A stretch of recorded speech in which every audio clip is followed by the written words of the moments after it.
Bonjour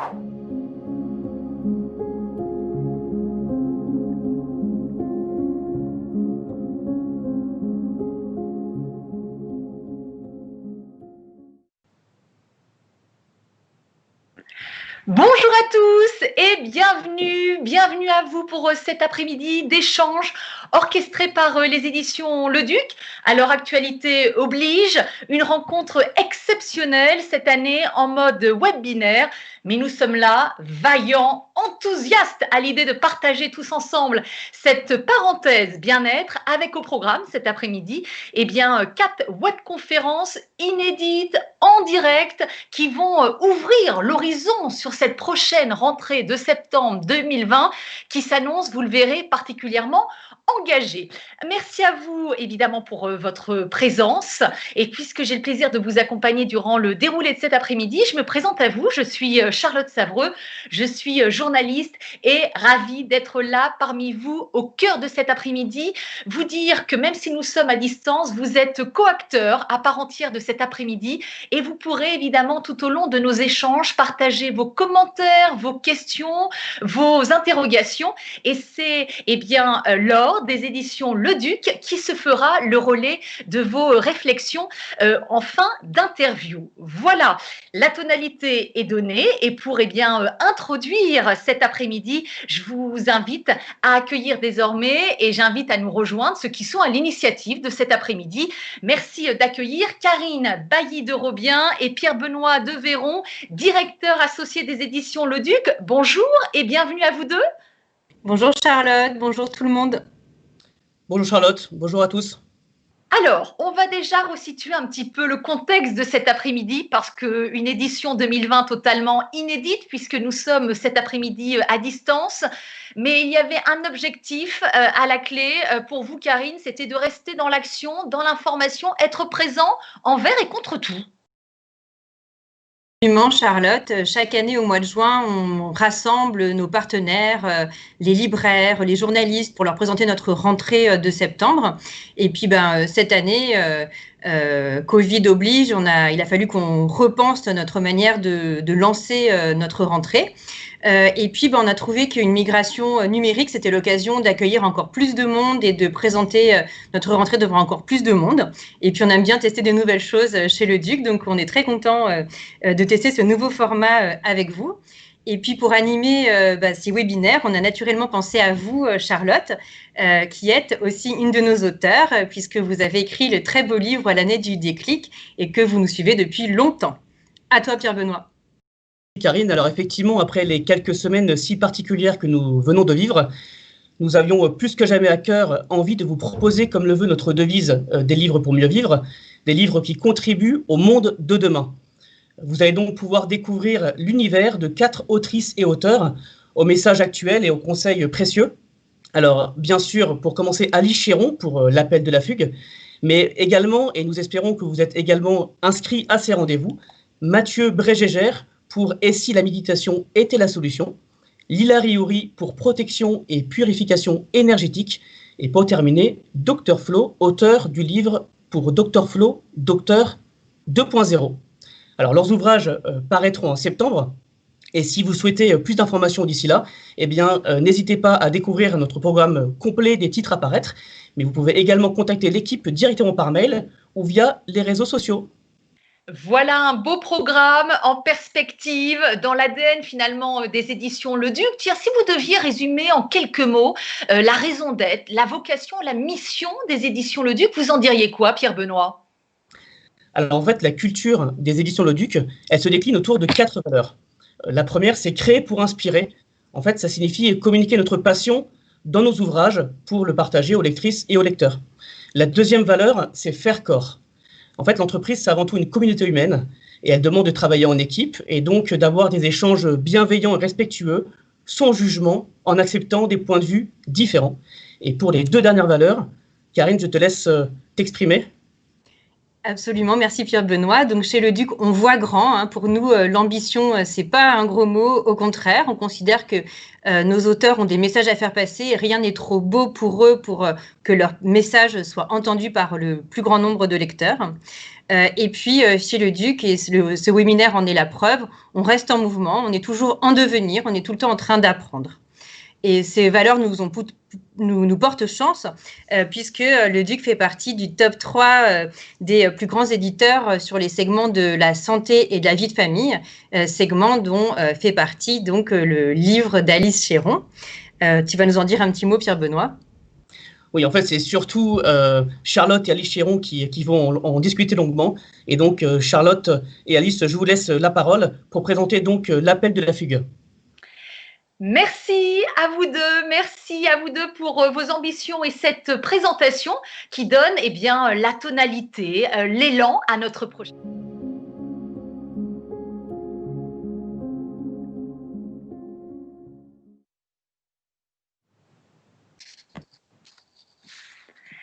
Alice Chéron, bonjour et bien. Bonjour Charlotte. Alors écoutez, oh que votre livre est une bouffée d'oxygène, Alice. L'appel de la fugue, partir seul quelques jours quand le quotidien déborde, c'est le titre de votre livre.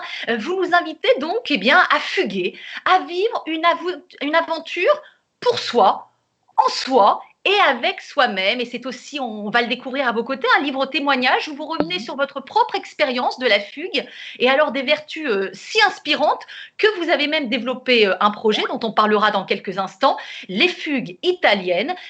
Mais quelque chose me dit que, beaucoup de femmes vont se retrouver dans votre parcours, Alice. Alors déjà, pour commencer, on va resituer le contexte de ce que vous appelez fugue, parce qu'on est bien loin de la fugue et de l'image négative qu'on a de la fugue adolescente, qui est souvent rattachée à la fuite. Vous, la fugue que vous portez au cœur de votre ouvrage, elle est guidée par une énergie positive, par une énergie constructive. En quoi est-elle vertueuse et bien loin de la fuite déguisée, Alice ? Alors, c'est une très bonne question parce que c'est vrai qu'en effet, il y a un mot de base qui existe, la fugue, et qui peut être vu comme quelque chose de négatif. Moi, à aucun moment, j'ai rallié ce terme à cette dimension-là. Dès le départ, c'était vraiment cette idée, de bulle, d'extraction du quotidien, de quelque chose où, on sort de ce qu'on connaît au quotidien pour aller se mettre dans un autre espace géographique, mental, et pour avoir du temps vraiment pour se concentrer sur soi. Je crois que ce qui me plaisait peut-être dans ce terme de la fugue, c'était aussi quelque chose d'assez enfantin parce que, et j'en parle dans le livre, quand j'étais petite, j'ai organisé ma propre fugue que je n'ai jamais fait, mais la préparation de cette fugue de mon enfance, ça m'avait tenu des mois de rêverie, d'imagination, et pour moi, c'est une dimension qui est super importante, même dans la fugue à l'heure actuelle, j'ai 35 ans, la phase de préparation mentale, c'est quelque chose que je vis de manière très positive et qui peut durer des mois. Finalement, que vous évoquez au cœur de votre livre, elle est, on peut dire, une parenthèse, une pause, un break pour stopper la fuite d'énergie au quotidien et recharger les batteries. C'est l'idée, c'est-à-dire qu'on sort du cadre du quotidien, on est hors quotidien, hors norme, pour se reconnecter à soi-même, c'est l'idée ? En fait, l'idée, c'est de se dire que, alors c'est un livre qui est vraiment à l'attention des femmes, c'est vraiment la femme que j'avais en tête. Ce que j'appelle au point de départ, il y a un espèce de nœud, et ce nœud, en fait, il peut être de plein de manières différentes, de raisons différentes. Chaque femme a sa propre histoire, mais mon point de départ, c'est de dire que ce qui fait le quotidien n'est plus suffisant, en fait, pour nous permettre d'avancer avec ce nœud. Faire une petite pause le week-end, aller faire du shopping, voir ses copines, ça ne suffit pas pour dénouer le nœud et pour aller de l'avant et pour être finalement plus proche de ses envies et plus proche de celle qu'on a vraiment envie d'être. On a besoin de prendre un temps qui soit complètement hors norme, qui peut prendre plein de formes différentes. Encore une fois, on n'est pas obligé de partir 3 semaines en Inde ou de faire un truc de dingue. Ça peut être un moment pensé aussi près de chez soi. Mais en tout cas, il faut, selon moi, qu'il soit hors quotidien pour vraiment stopper ce qui rumine à l'intérieur et nous permettre d'avoir un temps qui va nous laisser réfléchir autrement. En fait, le fait d'avoir le temps, ça va nous permettre déjà de faire remonter naturellement des idées, des envies, avoir le temps de s'entendre réfléchir et puis avancer avec ces réflexions-là. Intéressant au cœur de votre livre, c'est que vous dites que fuguer est justement le meilleur moyen d'éviter la fuite. Comment vous expliquez qu'à un moment, partir devient la solution pour finalement retrouver le fil de son cheminement? On a besoin à un moment d'être seul un petit peu aussi face à soi-même, d'une certaine manière, pour faire un état des lieux qui soit franc, avoir le temps d'y réfléchir, parce que quand est-ce que dans le quotidien, on a le temps de réfléchir à des problématiques de fond, à ce qu'on a vraiment envie de faire, aux erreurs peut-être qu'on a fait, qu'on a envie de corriger, aux grands changements qu'on a envie d'amorcer, ou même aux petits changements. C'est compliqué en fait dans le quotidien à un moment quand la machine s'emballe de faire ce travail-là. Et c'est vrai que la fugue, je ne l'ai jamais envisagée comme une fuite, parce que j'envisage... Je dis qu'en fait, on part simplement pour mieux rentrer dans son quotidien, se sentir mieux avec soi-même et donc dans ce qui fait le quotidien et repartir en fait sur des bases un petit peu plus sereines, une énergie qui est reboostée, en fait en étant plus aligné avec nos envies, avec qui on a envie d'être.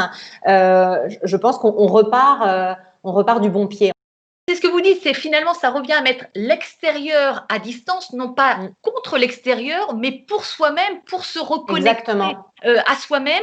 Est-ce que c'est un moyen aussi de faire taire les bourdonnements, les stimuli, les bourdonnements du quotidien pour finalement aussi à un moment accéder à notre guide intérieur, à cette petite voix qui va nous aider à faire les bons choix, à prendre les bonnes décisions, à rebattre les cartes quand c'est nécessaire? Tout à fait. En fait, c'est vrai qu'à un moment, moi, j'ai l'impression que quand il y a quelque chose qui me travaille, parce que ce livre, il est basé sur ma propre expérience de la fugue, et puis ensuite, toutes les expériences de fugue que j'ai pu faire avec des femmes ou des témoignages que des femmes ont partagés avec moi, c'est vrai qu'il y a un moment où on tourne un petit peu en rond avec ces idées négatives, avec ces questionnements. Enfin, il n'y a pas de moyen d'en sortir. C'est compliqué en fait de sortir de ce truc-là. Et le fait de ruminer, en fait, c'est très négatif parce qu'on s'auto-entretient dans quelque chose qui va pas. Peut-être qu'on n'en dort pas. Peut-être que le quotidien est de moins en moins appréciable. Et en fait, le fait de faire cette extraction du quotidien, je sors de tout ce que je connais pour me challenger dans un autre cadre, c'est aussi ce qui permet de réouvrir le champ des possibles, de casser ce cercle très négatif des pensées, simplement parce qu'on va voir autre chose, on va emmagasiner de nouvelles images, on va faire des rencontres, on va s'émerveiller, on va faire peut-être des choses simples mais qui nous font vraiment plaisir. Et en fait, le fait d'être guidé par ce plaisir et par cette très simple écoute de soi et de ses envies, mais qui finalement dans nos vies de femmes est de plus en plus compliquée, moi j'ai l'impression que c'est ce qui nous permet de casser le cercle, de se refocaliser, de s'aligner vraiment et puis de repartir en étant plus forte et plus sûre de soi. Et j'aime beaucoup la façon dont, ce que vous avez dit sur le fait qu'en effet, moi j'envisage jamais les autres contre les autres. On n'est jamais contre, c'est pas nous contre le reste de l'univers. Bien souvent, c'est plutôt nous contre nous-mêmes. Et du coup, le fait qu'on on se challenge en permanence, on se regarde pas d'une manière bienveillante, on a l'impression que les autres autour de nous le font pas, ne sont pas dans l'empathie non plus, alors qu'en fait, de temps en temps, il suffit de se regonfler un petit peu le mental pour être simplement dans une discussion avec les autres et puis faciliter tout ça. Du souffle, redonner de l'oxygène à son quotidien. Justement, vous évoquez ce moment. Comment on sait que c'est le moment? Qu'est-ce qu'on ressent? Qu'est-ce qui doit nous interpeller et nous faire dire que c'est le moment, que c'est maintenant qu'on fait la... Oui. Alors déjà, il y a deux choses. D'un côté, il y a un nœud qui est un point de départ qui est tout à fait personnel à toutes les femmes, qui va du très gros problème au plus petit problème. Enfin, ça peut être de plein de natures différentes. Et encore une fois, aucun jugement, puisqu'il y a aussi des femmes qui fuguent et qui vont bien. Donc, il y a ça. Et il y a un moment quand même où ce nœud va prendre de plus en plus de place et c'est ce que moi j'appelle ça le syndrome de la cocotte minute. C'est vraiment, on va monter en pression. Et il y a un moment, en fait, le quotidien est plus vraiment tenable, ou du moins, on n'est vraiment pas très heureux. Moi, encore une fois, très personnellement, mes ruminements faisaient que j'étais de plus en plus dans la frustration, ce qui, par rapport à mon caractère de base, qui est plutôt joyeux, est quelque chose qui n'est pas très joli à voir. En plus de ça, il y avait presque des syndromes qui devenaient physiques. Je dormais plus. Rien ne me donnait envie dans l'assiette. La libido est à zéro. S'occuper des enfants devient une corvée. Enfin, c'est un peu le… Voilà, on lutte pour continuer à avancer, mais là, la machine, elle s'est déjà emballée, on ne va plus très bien et on sent qu'on va aller dans le mur. Donc ça, c'est la première chose, c'est vraiment ce que j'appelle la cocotte minute. Et en parallèle, je pars quand même du principe qu'il n'y a jamais de bon moment, dans le sens qu'à aucun moment, la vie vous offre sur un plateau une fugue. Ça, malheureusement, ça n'existe pas. C'est vraiment à nous d'être acteurs, les femmes, d'être actrices de cette envie-là et de se dire, bah oui, bah peut-être qu'en fait, ça me ferait vraiment du bien de se faire à cette idée, parce que la première partie de la fugue, c'est vraiment une réflexion de soi et soi-même, hein, tout simplement. Et ça, je le dis très souvent dans le livre, on n'a pas besoin d'aller s'étendre sur nos envies de fugue auprès de tout le monde si on est déjà soit pas très sûr avec soi-même. C'est déjà important de gonfler son mental à ce niveau-là pour ensuite aller en parler, peut-être en parler un petit peu plus sereinement, avec un peu plus de maturité. Y revenir parce qu'on va quand même préciser que la fugue dans votre livre, c'est tout un concept. C'est un état d'esprit. Vous le portez d'ailleurs avec beaucoup de talent dans le livre. Très belle écriture, vraiment Alice. Parce que cette fugue, il faut quand même préciser que vous l'avez expérimentée et pas qu'une seule fois. Alors, non. Déjà évoqué la première fois, celle qui vous a fait, on va dire, découvrir, expérimenter, apprivoiser les vertus de la fugue, puisque c'est finalement le point de départ de votre livre. On ne parle jamais aussi bien que finalement ce qu'on a vécu et expérimenté. Alors, racontez-nous le contexte de cette première échappée belle. Alors, la première fugue, et encore une fois, c'est pour ça que moi, je suis jamais dans la culpabilisation. Je crois que les femmes, on essaie déjà de faire tout ce qu'on peut faire. Donc, je suis pas là pour en rajouter une couche et dire il faut fuguer, tu n'as pas fugué, pourquoi? Puisque moi, ma première fugue, elle est arrivée, en fait, c'est elle qui est arrivée à moi, c'est pas moi qui suis allée la chercher, puisque j'étais en train d'écrire un guide de voyage sur Venise, et donc il fallait que je me rende à Venise quand même pour travailler un peu sur place, mais je venais d'avoir un bébé. Donc mon fils avait 3 mois quand je suis partie la première fois, et j'étais dans un état mental qui était vraiment très compliqué, parce que déjà il y avait la maternité qui était une nouvelle dimension où je m'étais pas vraiment préparée à ce qui allait vraiment se passer. Donc en fait ça a été vraiment la révolution la plus totale, et je me suis rendu compte à quel point est-ce que dingue que je me sois pas plus préparée au changement qui allait arriver. Et en parallèle de la maternité, moi j'étais déjà en train dans une reconversion professionnelle, donc beaucoup de doutes, beaucoup de questions, beaucoup d'insécurité, mais beaucoup d'envie de faire, parce que quand même une vision sur cette joie de vivre à l'italienne, hein, puisque moi je suis en Italie depuis 10 ans, que j'avais envie de pousser, et la frustration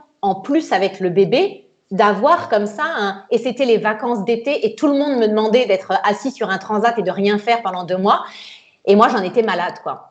Et j'ai mis beaucoup de temps déjà à accepter le fait que j'avais le droit de ne pas vouloir cette situation, parce qu'il y a des femmes qui auraient sûrement rêvé d'être 2 mois à la mer avec leur bébé.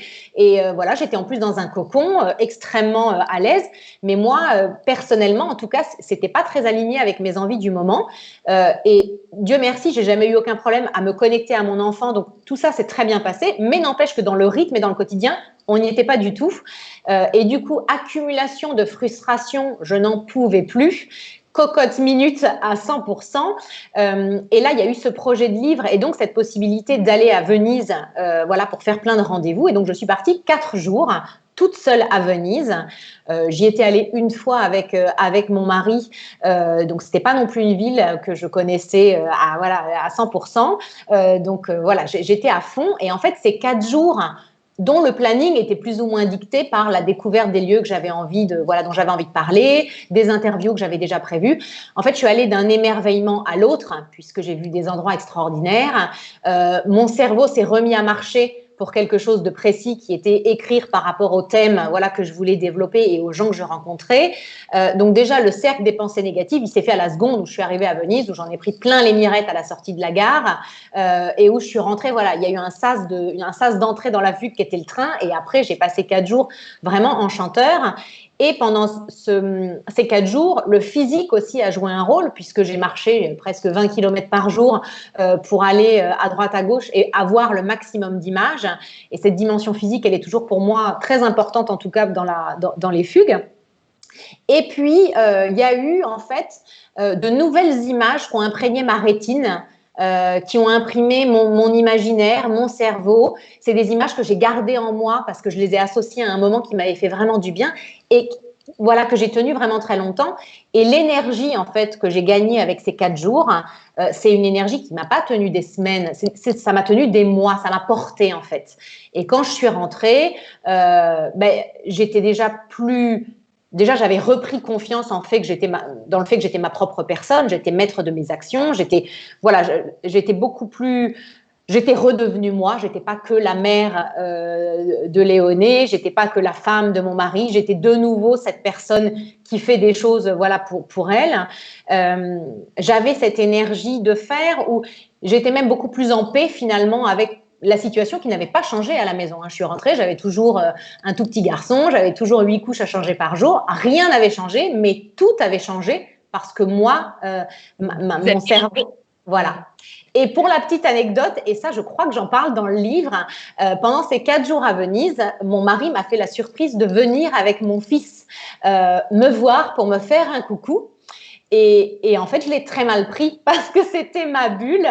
Et ils sont repartis dans l'autre sens aussi vite qu'ils sont arrivés parce qu'en fait, ça marchait pas, c'était pas possible. J'étais pas du tout moment. Mais c'était pas du tout cet état d'esprit-là.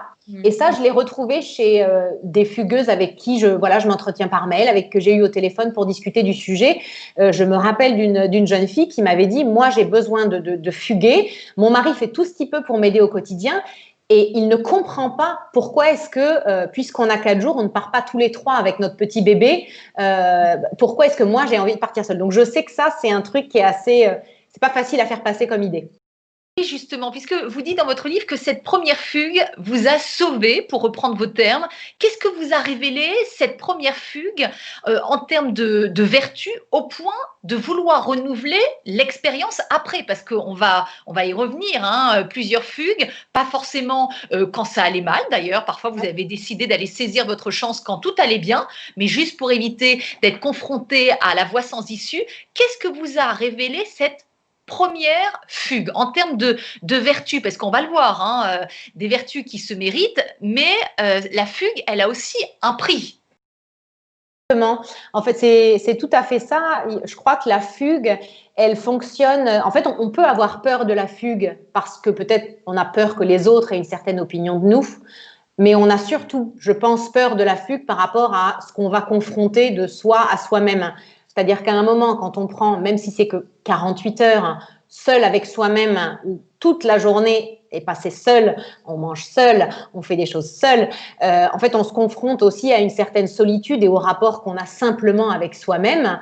Et bien souvent, c'est le moment où il y a des regrets, il y a des reproches, il y a des choses qui nous viennent, ou des choses aussi positives, hein, des choses où on se rend compte que si, je dis n'importe quoi, si en fugue, je repense systématiquement à quand j'étais petite et aux peintures que je faisais dans la maison de ma grand-mère et que je ne pense qu'à ça, il y a peut-être un nœud, en fait, il y a peut-être quelque chose avec une envie qu'on a encore en soi et qu'on n'a plus dans son quotidien et qu'il faut réussir à réinjecter. Donc, en fait, tout ce qui va remonter en fugue, le très positif, parfois le négatif, c'est des choses auxquelles il faut être prêt, je crois, à se confronter. Ça fait mal aux dents de temps en temps parce que moi, je me rends compte que ce qui se passe d'une fugue à l'autre, en fait, moi, je tire un fil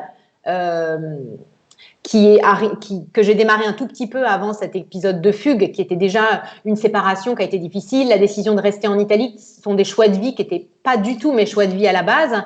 Et ça m'a mis sur une route, en fait, où j'ai plus envie de me mentir, j'ai envie de faire confiance peut-être à mon instinct, à qui j'ai envie d'être. Voilà. Et c'est des choses qui se font timidement au début et qui s'affinent. Et en fait, la fugue, c'est l'occasion de rattraper ce fil de moi, de mes envies, de qui je suis, de où j'ai envie d'être, et d'avancer un peu plus centré sur tout ça. Donc, je crois que moi, j'avais un gros enjeu avec la maternité que je déplie de fugue en fugue. parce qu'à chaque fois que je fugue, en gros, j'ai un enfant ou j'ai des envies d'enfant. Enfin, en tout cas, il y a quelque chose avec ça. Et ça me fait revenir dans mon quotidien de manière plus sereine, je crois, plus sereine, plus apaisée. Et clairement, bien souvent, j'arrive en fugue, je suis très fatiguée, j'ai le cerveau farci. J'ai besoin, en fait, de faire respirer les cellules de mon corps en les activant physiquement, les cellules de mon cerveau en réoxygénant un petit peu tout ça. Et ça me fait vraiment beaucoup de bien. Justement dans votre livre que le thème de la fugue est souvent abordé sur les réseaux sociaux et qu'on fait souvent le lien avec Emma Bovary, l'image de la bourgeoise qui s'ennuierait à mourir au quotidien et qui est prête à créer de l'imprévu pour finalement donner un peu de vivant à son quotidien. Quand on a la responsabilité d'un quotidien, est-ce que fuguer, est-ce qu'il y a un moment où c'est une forme de caprice, la bourgeoise qui s'écoute, qui cherche un remède à l'ennui, pour faire le parallèle justement avec Emma Bovary? Parce que c'est ce que ça peut laisser aussi entendre. Je crois qu'en fait, à partir du moment où on envisage un petit peu la fugue, c'est qu'on commence à se prendre un peu soi-même au sérieux. Moi, je l'ai remarqué avec moi-même. Moi, je suis la première à auto-diminuer toutes mes envies, à être mon propre juge. Avant même d'en parler à qui que ce soit, je me massacre moi-même à tous les niveaux. Et je crois qu'à partir du moment où on réfléchit à la fugue, on se dit que ça vaut la peine de s'interroger, ça vaut la peine d'aller creuser. Et on regarde, je pense, on a un regard sur ses objectifs, peut-être ses problèmes, un tout petit peu plus bienveillant. Et en fait, ce chemin de la bienveillance vers soi-même, moi en tout cas, il est passé par la fugue. Et je crois qu'à un moment, vouloir être aligné avec qui on est vraiment pour mener la vie qu'on a envie de mener, c'est l'unique objectif de la vie. Donc, ça ne peut pas être considéré comme un caprice. Et ça, c'est une première ligne de réflexion. La deuxième ligne de réflexion, c'est de dire, si on a envie de fuguer dans le premier bed and breakfast à côté de chez soi, ou qu'on aille une semaine à l'île Maurice, ça, c'est pas mon problème. Chacun fait comme il veut, chacun a ses envies, ses moyens.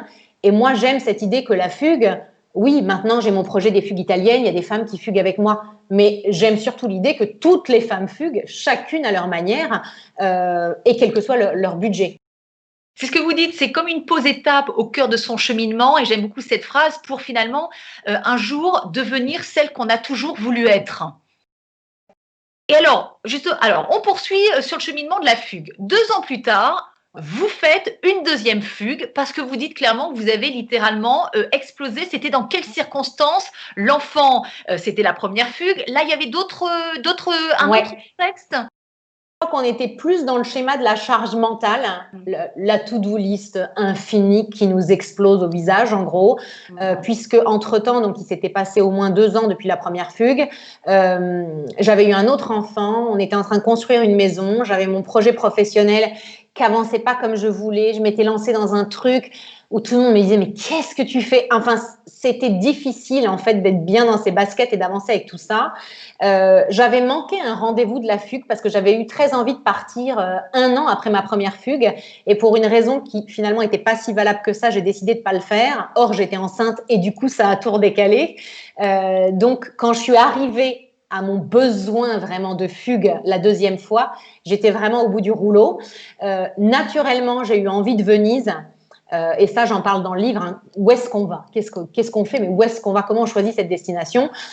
Moi, tout à fait personnellement, j'aime retourner dans cette ville pour l'émerveillement qu'elle me procure, pour la source infinie de visites, puisque j'y suis allée 1000 fois, mais à chaque fois, je découvre quelque chose de nouveau, et la beauté qui, moi, m'émeut et me nourrit de manière incroyable. C'est mon mari qui m'a pratiquement mise dans le train, parce que même si on a fugué une fois, fuguer une deuxième fois, c'est vraiment une mécanique... Encore une fois, hein, on est son propre petit démon, donc c'est pas toujours évident. Et cette deuxième fugue, ça a été vraiment une révélation, parce que de nouveau, tout de suite, la seule boussole des 3 jours, c'est le plaisir de prendre un café, plaisir de décider de faire quelque chose et de changer d'avis, parce qu'on a le droit dans la vie de changer d'avis, plaisir de s'écouter, de faire beaucoup, de rien faire, et c'était merveilleux. De nouveau, centrage, temps pour réfléchir, cerveau qui s'oxygène et qui en prend plein les mirettes. Moi, j'aime dire qu'en fait, fugue après fugue, il y a une espèce d'espace à l'intérieur de moi qui s'est créé, que j'appelle le refuge interne, qui serait une sorte de chambre d'ado, sauf que les posters de Beyoncé ou Kurt Cobain sont remplacés par les images de mes fugues, des moments qui sont vraiment associés à un sentiment, à une réflexion, enfin des choses qui sont fortes en fait, et qui ne concernent que moi, ne me nourrissent que moi, je n'ai pas besoin d'aller en parler aux autres. Et en fait, cette richesse, et ça je crois que c'est vraiment la deuxième fugue que ça s'est vraiment construit, cette richesse que j'arrive à me créer uniquement pour moi-même, sans avoir plus du tout besoin d'aller en parler à ses meilleures copines ou de demander 15 fois l'avis de 15 personnes différentes, ben en fait, c'est un moment où je me suis dit, bah, je me suffis en fait. Je suis déjà ma propre solution à ce problème que j'avais. Je me suffis pour m'apaiser et pour repartir dans la vie, quoi. Et puis, ce que vous dites, nous sommes notre propre solution. Et d'ailleurs, je rappelle que vous êtes aussi à la maison un co-acteur, co-actrice de cet échange, puisque vous pouvez intervenir dans l'encart à droite de l'écran pour poser vos questions, partager vos commentaires. Et lors des éditions Le Duc, se fera le relais de vos réflexions. Alors, elle est importante, cette deuxième fugue, puisque c'est celle-ci qui va vous révéler ce concept de fugue italienne qui vous anime aujourd'hui et qui est au cœur de votre réalisation, on va dire, personnelle. Expliquez-nous les contours et le concept de ces fugues italiennes. Alors, on est sur des fugues destinées exclusivement aux femmes, mais encore. Alors, en fait, déjà, la fugue, elle est née parce que durant cette deuxième fugue à Venise, moi, j'avais toujours mon projet, j'avais toujours mon site internet qui était sur l'Italie, qui grandissait quand même d'une année à l'autre. Et du coup, avant de partir, j'étais déjà sur un chemin en fait d'écriture un tout petit peu plus personnel parce que j'ai mis beaucoup de temps à mettre vraiment de moi dans ce projet et j'ai eu besoin en fait d'écrire sur la fugue que j'étais en train de faire et comme tous les articles personnels, bien souvent je me les écris pour moi avant de les écrire pour les autres en clarifiant quelque chose par écrit. Je respire en fait parce que tout ça est à l'intérieur et quand voilà, si je publie, c'est que j'y ai trouvé de la clarté et bien souvent d'ailleurs mon mari va lire mes articles pour comprendre mon état d'esprit, donc c'est pour dire l'importance du truc. Et révélateur. Et du coup, en fait, cet article que j'ai posté, voilà, comme une bouteille à la mer, j'ai été recouverte de messages de femmes sur les réseaux sociaux, par mail surtout, avec vraiment des femmes qui s'ouvraient comme des fleurs, qui me racontaient leur histoire, qui me disaient comment ce projet les avait touchées. Et on était des femmes toutes très différentes les unes des autres. Hein. C'était pas que des copies de mon propre profil. Et j'ai trouvé ça extraordinaire. Et en fait, ces femmes, d'une certaine manière, elles m'ont quand même accompagnée dans cette fugue. J'étais pas toute seule. J'avais quand même ces femmes-là un petit peu derrière moi. Et du coup, j'ai commencé à réfléchir et je sentais que ces femmes, elles étaient toutes... l'envie était là. Il manquait soit un petit coup de courage, soit la partie logistique, puisque toujours des raisons de ne pas partir. Qui va garder les enfants? Comment je vais faire au travail? Comment je vais gérer ci? Comment je vais gérer ça? Et du coup, je me suis dit, mais moi, j'ai envie de leur faire la courte échelle à ces femmes-là pour qu'elles réussissent à fuguer. Et donc, l'idée des fugues italiennes, c'est une fugue de 3 jours en Italie avec moi. C'est un groupe de 10 femmes qui ne se connaît pas, puisqu'on fugue seul, mais à plusieurs.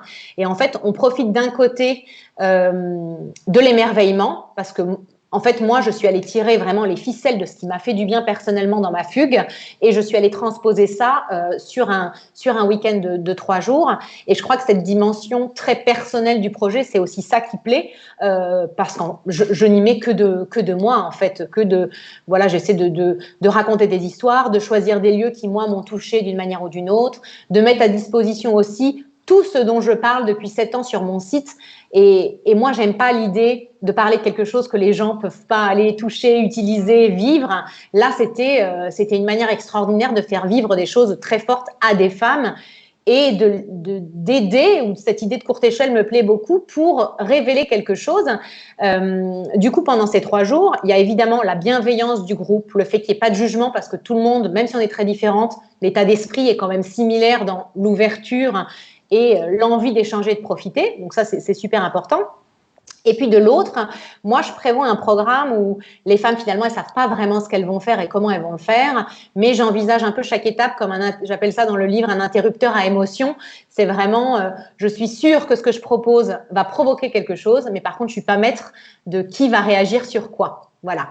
Alors justement, Alice, vous dites que ces différentes fugues où vous avez emmené des femmes, vous avez beaucoup appris d'elles, aussi bien leurs valeurs que leurs freins, leurs blocages. Vous dites même que vous n'avez jamais autant aimé les femmes que depuis que vous avez créé ce projet, parce que d'être en groupe, ça permet aussi de se sentir soutenu, ça permet aussi de délier finalement les langues et la parole. Quelles leçons vous tirez de ces rencontres de femmes, de ces cercles de femmes que vous animez au rythme de ces fugues italiennes? Déjà, je crois que tout est venu de manière extrêmement organique, naturelle, et c'est pour ça que je me sens être complètement moi-même dans le projet. Donc, par exemple, le mot cercle de femmes, c'est quelque chose que je n'utilise pas parce que c'est vrai qu'au final, c'est ce qu'on fait, c'est vrai, mais il y a plein de gens très professionnels qui animent des cercles de femmes d'une certaine manière. Voilà, moi, je les embarque dans mon aventure et puis on va vivre comme ça quelque chose de très fort pendant 3 jours. Et c'est vrai que moi, la première… en fait, je ne suis pas au centre de la fugue. Moi, je suis le chef d'orchestre du projet, mais je ne suis pas psy, je ne suis pas coach. Ce n'est pas l'ambition que j'ai. Moi, ce que je sais faire, je pense, c'est fédérer autour d'un projet, lancer quand il faut pour que la sauce prenne et que les échanges ne s'arrêtent jamais. Et évidemment, que les échanges me profitent aussi à moi. Je pense immédiatement à Céline, qui est une fugueuse du tout premier groupe en avril 2019. Un premier tour de table, Céline, elle me disait, voilà, moi, ce qui m'anime en ce moment, c'est vraiment quelles sont mes valeurs, hein, parce qu'elle voulait changer de travail et du coup, c'est vrai qu'elle repartait plus loin en se disant, voilà, je vais déjà trouver mes valeurs et puis je vais trouver un travail qui va coller à ces valeurs-là. Et en fait, moi, j'étais là, mais oui, mais bien sûr, mais quelles sont mes valeurs à moi? Et du coup, j'étais là, mais il faut absolument que je réfléchisse. Moi aussi, j'ai besoin d'être alignée sur ce truc-là. Et du coup, j'espère que c'est aussi pour ça que les femmes se sentent autant à l'aise dans ces groupes. C'est que je suis jamais dans une position de donner des leçons parce qu'en fait, on est toutes sur un chemin qui finira absolument jamais. C'est pour ça aussi qu'il y a des fugueuses qui ont 25, 65, 40… tous les profils, avec, sans enfants, grosse carrière tranquille.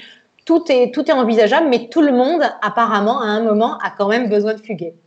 Alors, pourquoi les femmes en particulier? Est-ce que vous avez le sentiment que les femmes perdent plus facilement le fil de leur cheminement? On parle souvent du syndrome du caméléon, dans cette capacité à se fondre dans les désirs des autres. Puis, il y a un moment, vous l'évoquiez à cette cocotte minute, parce qu'on se sent emmuré entre 4 murs, asphyxié. Il y a un moment où ça devient même, on va dire, vital. C'est très féminin.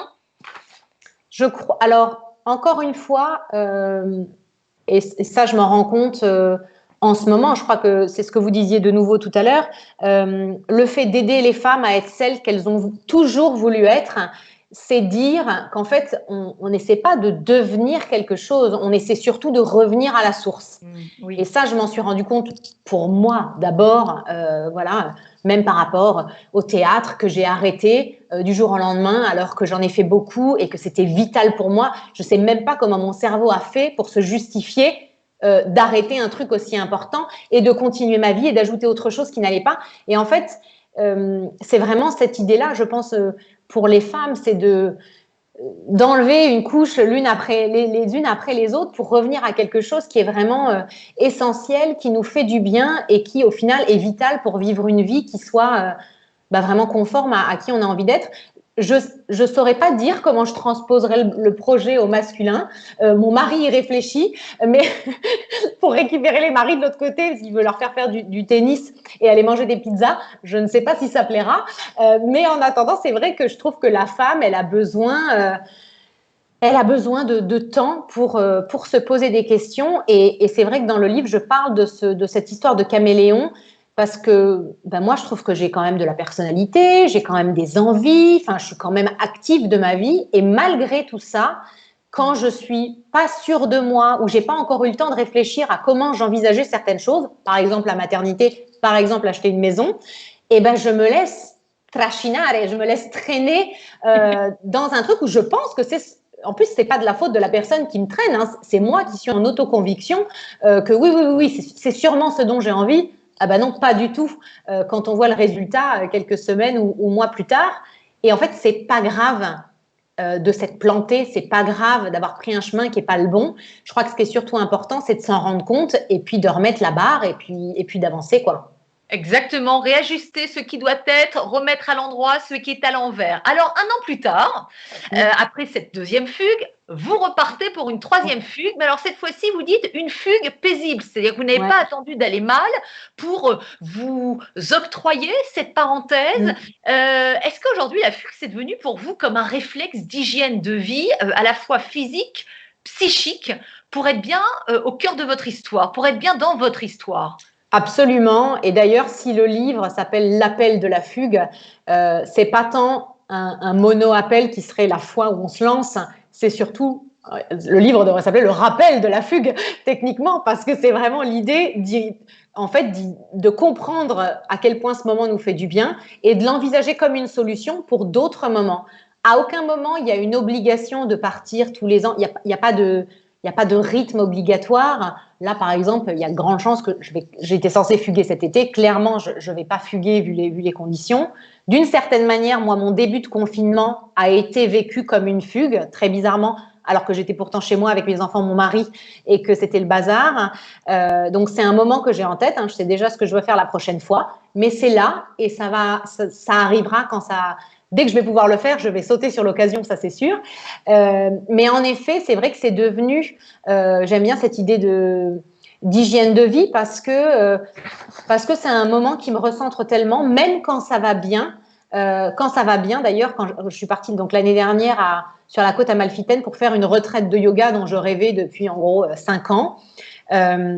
C'était une retraite où je suis partie toute seule, mais où j'ai rejoint un groupe, et ça aussi c'était nouveau. Ça m'a pas empêché de faire plein de trucs toute seule parce que moi j'avais besoin de vivre ma vie et de faire mes découvertes et d'être à mon rythme. Mais je me suis remise à dessiner, j'ai activé mon corps comme jamais, et du coup c'est vrai que cette dimension de corps et d'esprit aligné, paisible, en maîtrise, ça m'a fait un bien vraiment extraordinaire. Encore une fois, je récupère ce fil de moi, j'ajoute des éléments de réflexion depuis ma dernière fugue, donc je sens que j'avance aussi, et puis je rentre dans mon quotidien beaucoup plus apaisé. Alors, vous disiez, voilà l'idée de s'octroyer, de s'offrir cette pause. Vouloir ne suffit pas, encore faut-il se l'autoriser. Comment vous expliquez que nous, les femmes, on ait autant de complications à se l'accorder? Vous évoquez cette lutte avec soi-même, cette remontée à contre-courant pour ne pas y aller. Ça demande du courage que de fuguer. Oui, je pense que oui. Je pense que c'est là. Mais c'est d'ailleurs... parce qu'il y a cette dimension courage, qu'il y a cette dimension fierté de l'avoir fait, qui arrive dès le départ. C'est-à-dire qu'à partir du moment où on se l'autorise dans sa tête, on n'en a peut-être pas parlé encore autour de soi, mais je crois qu'il y a déjà un petit déclic à l'intérieur où on est fier d'avoir pris cette décision pour soi. Et la remontée à contre-courant, j'en parle en effet dans le livre, parce que j'ai l'impression que plus on sait qu'on a besoin de temps pour soi ou de régler quelque chose, et plus on attend pour le faire, en lutte comme ça, en continuant malgré tout, plus ça va être extrêmement laborieux, compliqué et difficile en fait de faire le saut quand à un moment, de toute manière, on ne va plus tenir et il va falloir faire quelque chose. Moi, ma remontée à contre-courant, elle s'est pas faite qu'en fugue, elle s'est fait même pendant cette histoire de séparation, de réalignement pour le travail. Voilà, donc je sais maintenant que quand il y a quelque chose qui cloche, par exemple en ce moment, c'est plus mes valeurs par rapport au travail, la dimension business que j'accepte pas vraiment. Donc j'ai des choses à régler en ce moment et en fait j'essaie de le voir comme quelque chose que je peux régler. Je vais faire face à tout ça, je vais trouver des solutions et je vais réussir à avancer plutôt que d'être en lutte et que le truc me pète au visage en gros. Voilà, puis d'ailleurs, c'est souvent, on y revient souvent, mais c'est souvent l'ego qui nous met en résistance et donc en souffrance. Et cette peur peut-être de s'apercevoir qu'on s'est peut-être trompé de chemin. Mais ce qui est formidable, c'est ce que vous dites d'ailleurs dans votre livre, c'est qu'il n'est jamais trop tard pour faire une fugue, pour réajuster ce qui doit être. Et d'ailleurs, c'est tout le principe de la vie. Tout à fait. Tout à fait. Et en effet, dans les peurs, il y en a plein que je cite dans le livre. Évidemment, il y a une culpabilité qui, chez nous, les femmes, une sorte de seconde nature. Donc, il faut quand même se faire violence. un gros dossier, ça. Ouais, c'est quand même bien lourdingue. Il y a aussi ce que je disais tout à l'heure, hein, ce côté de la solitude où on n'est pas tous logés à la même enseigne dans notre rapport à la solitude. Hein. Il y a des gens qui ont l'habitude depuis l'enfance et qui le vivent très bien, d'autres qui ont besoin naturellement d'aller respirer tout seul, et puis d'autres qui peuvent pas rester 3 minutes sans toucher leur téléphone parce qu'ils ont besoin d'exister, de faire quelque chose. Le rien fait peur. Et une autre peur que j'adore de plus en plus, moi, c'est l'ennui, le vide.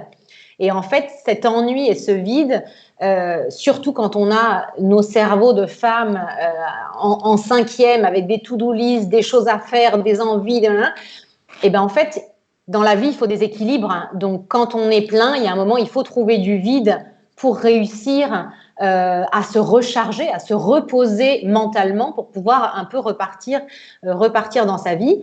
Et puis, une des peurs, et ça, je pense que c'est la peur dont je discute le plus avec les fugueuses qui viennent me voir, c'est vraiment la peur des autres, entre guillemets, de leurs réactions, de leur jugement éventuel. Et c'est vrai que moi, j'aime bien leur dire qu'à partir du moment où voilà, l'envie de fugue est arrivée, on est dans la réflexion de la fugue, et puis en fait, on va se construire comme ça une petite force parce qu'on sait pourquoi on a envie de fuguer, on sait qu'on est légitime à fuguer, c'est pas un caprice, c'est vital en fait pour soi, pour être bien dans sa vie. Et à partir du moment où on est à ce stade-là de la réflexion, quand on va aller en discuter avec quelqu'un d'autre, hein, que ça soit le conjoint, la moitié, peut-être au travail s'il y a un jour à poser, etc. On n'est pas dans une demande d'autorisation écrite de quoi que ce soit. On est dans l'échange et dans la discussion. De l'autre côté, ça peut être parfois mal pris et il faut s'y attendre parce que tout le monde n'a pas le courage de fuguer. Peut-être que les gens ils n'y ont jamais réfléchi, donc c'est normal que les autres se fassent à l'idée de ça. Ça ne veut pas dire qu'il faut se justifier, ça ne veut pas dire qu'on demande une autorisation écrite. Mais faut peut-être se dire que voilà, on va balancer la bombe, voir comment ça prend, revenir à la discussion peut-être après, et puis avancer doucement. Et je crois qu'à partir du moment où on reprend un petit peu alors sa vie, c'est peut-être le mot est fort, mais en tout cas on reprend sa situation en main. Faut pas sous-estimer à quel point est-ce que ça va se voir hein, déjà à ce moment-là. Pas besoin de fuguer. Déjà au moment où on a accepté l'idée de la fugue et où on va aller en parler de manière un petit peu voilà, et ben peut-être que l'autre va se dire mais waouh, mais qu'est-ce qui lui prend, mais on a peut-être l'air plus forte, déjà plus alignée que ce qu'on a l'habitude de voir. Et devenir ensuite une source d'inspiration pour les autres. Alors Alice, voilà, on pourra en parler pendant des heures parce que votre livre est vraiment passionnant. Ce que je vous propose désormais, c'est de passer à l'interactivité. La parole est à vous à la maison. Voilà, avec vos questions, vos commentaires. Et c'est Laure qui se fait le relais aujourd'hui, cet après-midi, de vos réflexions au fil de notre échange. C'est donc parti, allez, pour une dizaine de minutes avec une première question.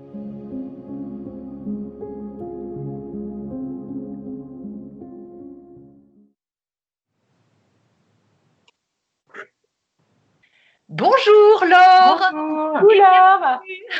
Bonjour à toutes les deux. D'abord, merci beaucoup pour cet échange. Je me suis régalée. J'espère que c'était pareil pour les internautes qui sont avec nous.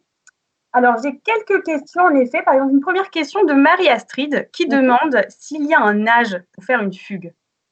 Alors, c'est une super bonne question. C'est vrai que moi, ça, c'est ma plus grosse surprise, plus belle surprise quand j'ai lancé les fugues italiennes.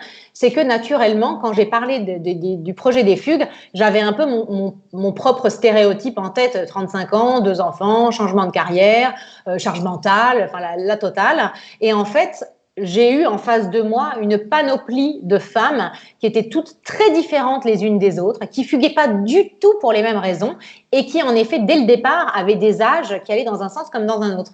Donc, des fois, on a 25 ans et on fugue parce qu'on est déjà extrêmement mature, parce que la vie a fait qu'on est extrêmement mature. Et du coup, voilà. J'ai eu des femmes qui venaient de se marier, qui savaient qu'elles allaient avoir des enfants, elles avaient des envies d'enfants et des envies pour le couple, mais elles savaient qu'elles avaient besoin d'être bien solides sur leurs envies avant de se lancer dans cette aventure-là. J'en ai d'autres qui étaient sur le point de devenir grand-mère et qui ont senti que voilà, devenir grand-mère, c'est encore un autre rôle et c'est peut-être pas le même rôle qu'être mère, et elles avaient besoin de prendre du recul pour s'aligner. Et c'est ça qui fait la magie des fugues, c'est que on tombe toujours dans le groupe dans lequel on doit tomber.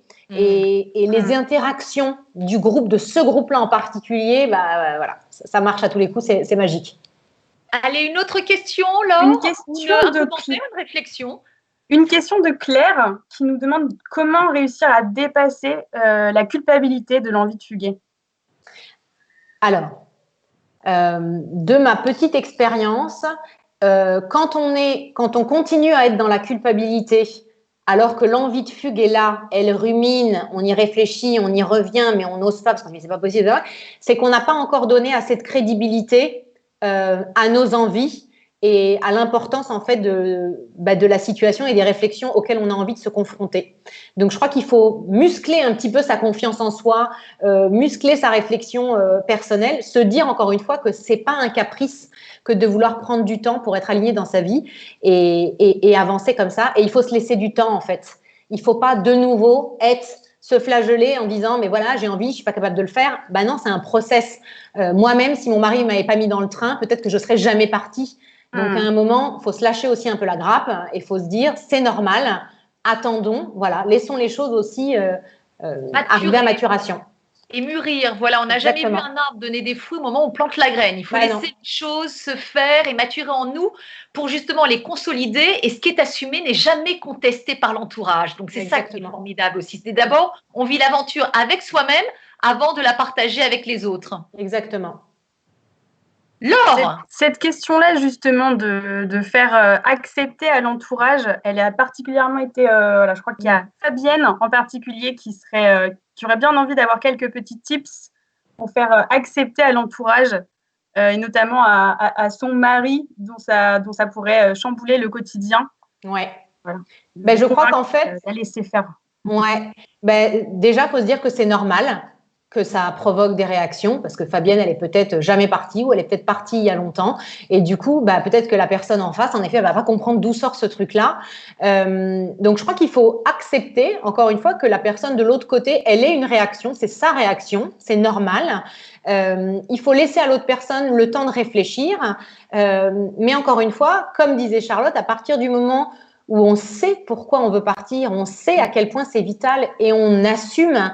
On n'est pas là à demander une signature écrite, on est là pour partager une envie qui est profonde et c'est important que l'autre la respecte en fait cette envie-là, mais ça va prendre peut-être un petit peu de temps. Et deuxième conseil, parce que je l'ai pas dit tout à l'heure et pour moi c'est fondamental, à partir du moment où l'envie de fugue elle est là, que c'est quelque chose de nouveau pour soi et qu'on a peur des réactions des autres, on n'est pas obligé d'aller en parler à la terre entière.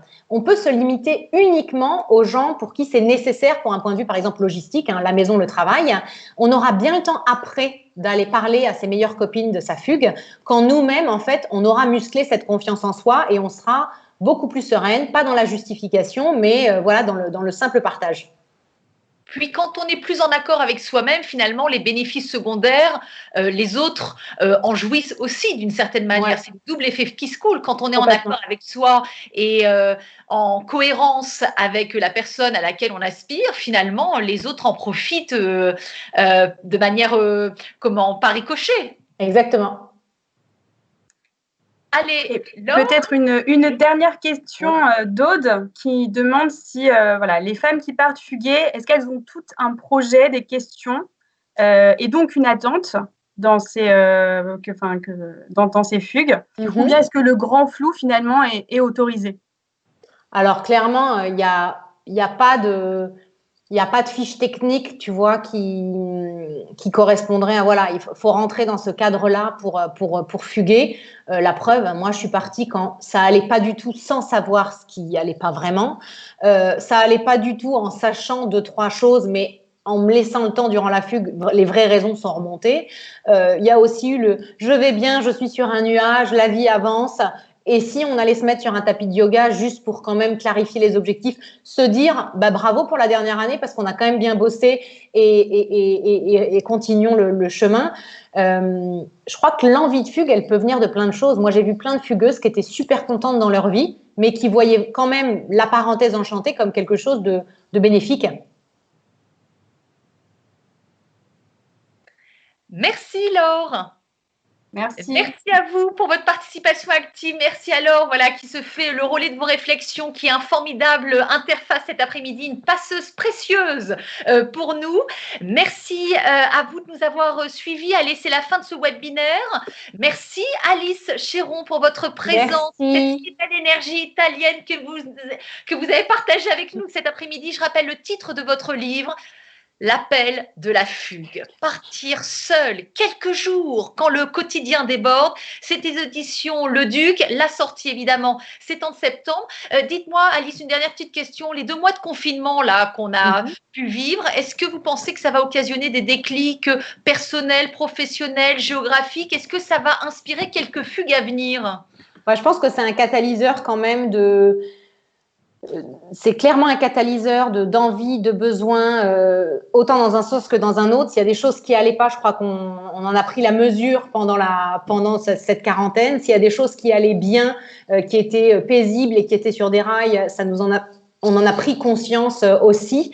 Donc, oui, j'espère je pense qu'il y a pas mal de femmes qui vont avoir besoin d'aller fuguer après cette période-là et qui veulent reprendre un peu les choses en main. Merci Alice. Merci infiniment. Échange inspirant, c'était un bonheur, voilà, de commencer cet après-midi à vos côtés. Ciao Bella, c'est ça? On dit comme ça en Italie? Dans un italien impeccable, Charlotte. Merci. J'aimerais faire une petite fugue italienne pour perfectionner l'italien à vos côtés, Alice. Je vous attends. Merci à tout le monde. À très bientôt. À bientôt. Au revoir Alice Chéron. Prochain webinaire, eh bien, c'est dans quelques instants. C'est aux côtés de Mathieu Prégégère. Pour ceux qui poursuivent l'aventure à nos côtés, on se retrouve dans 5 minutes. Et pour les autres, eh bien, on vous souhaite un très bel après-midi. À tout de suite.